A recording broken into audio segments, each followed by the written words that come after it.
Hello guys welcome to my channel blogger queen Priyamrata. तो मुझे आपण मानक नहीं आसी सकाल जलिखिया हेल्दी जलिखिया नुआ रेसिपी चूड़ा उपमा। तो चलतु प्रस्तुत करवा चूड़ा उपमा। से आम देखीदे तार रेसिपी कौन कौन इंग्रेडिएंट्स दरकार। तो ये उपमा बनवाई कौन कौन सब नहीं देखी ना।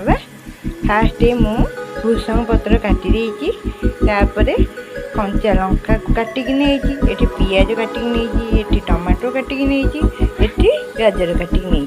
तेबे चलतु बनैबा हेल्दी चूड़ा उपमा। देखंतु एठी मु गैस रो फ्लेम ऑन करके कढ़ईटे बसई देइछि। तापरे मु एठी किछि तेल पकई नउछि।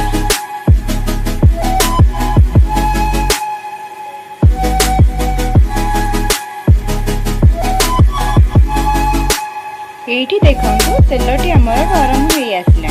तो मुझे जीरा और सोरिष फुटे नौ।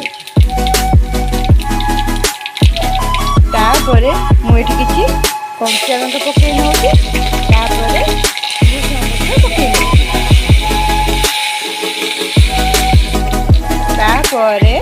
मुझे पकई नौ कंचा कटा होता पियाज।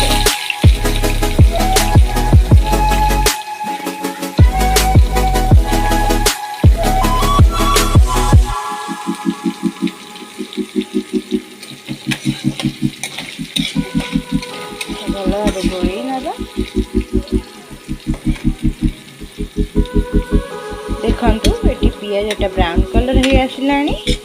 तो आम ये नहीं जीवा हल्दी पाउडर। तो मु किछि हल्दी पाउडर नहीं जी।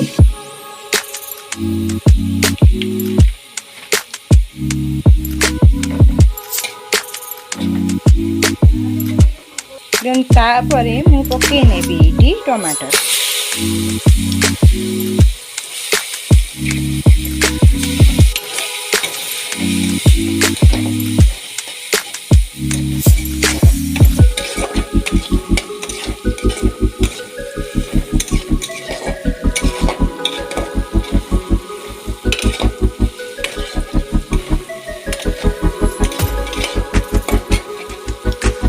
टमाटर को भला भाजी नबा।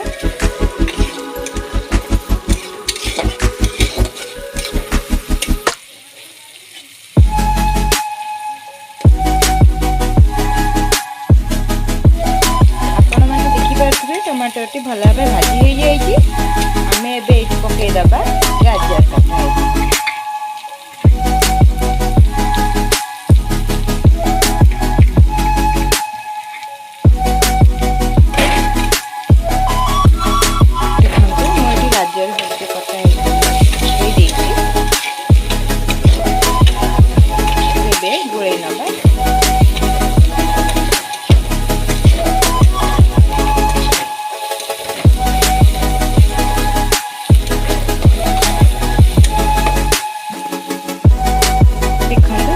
तो मुझे स्वाद अनुसार नहीं।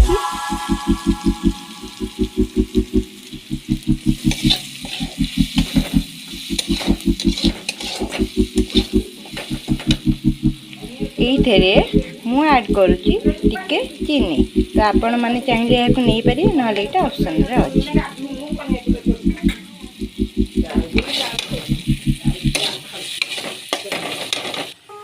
देखंतु मुझे चूड़ा को धोईकी रखीदे।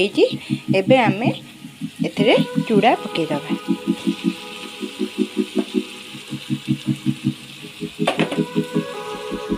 मुझे चूड़ा पकई देइछि। एबे आमे आकु गोळेदबा। देखंतु आमर प्रस्तुत हो गला चूड़ा उपमा। एबे आमे गैस रो फ्लेम को ऑफ करदबा।